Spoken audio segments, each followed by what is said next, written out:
question is that the motion be agreed to, and I give the call to the member for Monash. Thank you, Madam Deputy Speaker. It's always a pleasure to follow my good friend and colleague, the member for Sturt. I rise to support the motion put by my friend and colleague, the member for Goldstein. We're both proud Victorians, and we're both in absolute despair at the lawlessness that is pervading our great state at the hands of state and federal Labor governments. Now, Deputy Speaker, the Saturday paper, who is no cheerleader of the coalition, has written over the weekend about the payback for those who have blown the whistle on the Cfmeu. And the article goes, the costs have been stark for whistleblowers. To start with, going to war against corruption of the construction division of Victoria's Cfmeu has meant their effective blacklisting from union job sites.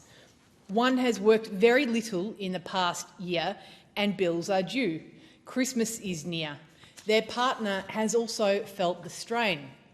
Deputy Speaker, it goes on. We see in the Australian, I'd also like to quote from the Australian over the weekend that this issue has been raised again. The Cfmeu's manufacturing division has taken federal court action to lock in its split from the union's dysfunctional and murky construction division in a move that will formalise the creation of the 10,000-member Timber, Furnishing and Textiles Union. The expected court approval will see the once influential Cfmeu reduced to the construction division, which will be in administration for years, and the maritime division. And it goes on, the departure of the manufacturing division follows the exit of the mining and energy division to form a standalone union. Manufacturing Division National Secretary Michael O'Connor said on Friday, our members are looking forward to officially getting out.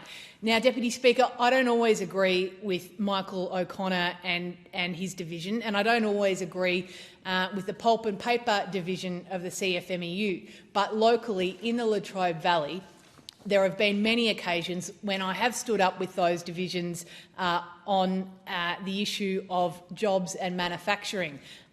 Michael Pavey, I remember, from the Pulp and Paper division of the Cfmeu in the Latrobe Valley, stood up on behalf of his members that worked at Australian Paper, and Michael O'Connor has been a strong representative of the Forestry Division, and it's quite clear to see how appalled they are at the actions of the Construction Division of the Cfmeu, that it is a stain on other divisions that are trying to get on with the business of representing their members.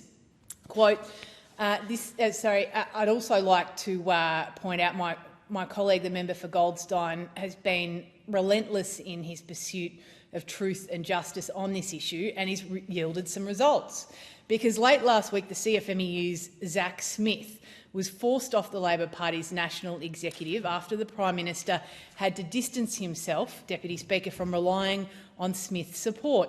And that being so, the Minister is still unbelievably blocking a Senate inquiry into union corruption, which will still unbelievably rely on Smith as a key advisor. And I have to ask, Deputy Speaker, why is this government scared of the truth? We know that that resignation was as a direct result of sustained pressure by the member for Goldstein and the coalition, who have only one interest, and that is to get to the heart of this issue and to expose the conflict of interest that the Albanese government is conflicted by. We need an inquiry to reveal the full scale of corruption, cartel networks, and why officials have been placed into positions that turn out later that they've been sacked on allegations of corruption. This is really important, and it goes to the heart of integrity and accountability in government.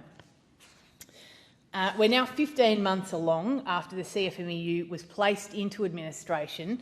We've got whistleblowers saying corruption inside the Cfmeu has gotten worse, not better, and it's just outrageous. Instead of cracking down on corruption, this continues on, and it's an absolute farce. Under the Prime Minister's watch, the Cfmeu are still refusing to answer questions. The government are still refusing to answer the most basic questions about Cfmeu cartel kickbacks, despite the figure now climbing to $6.6 million. It's not good enough.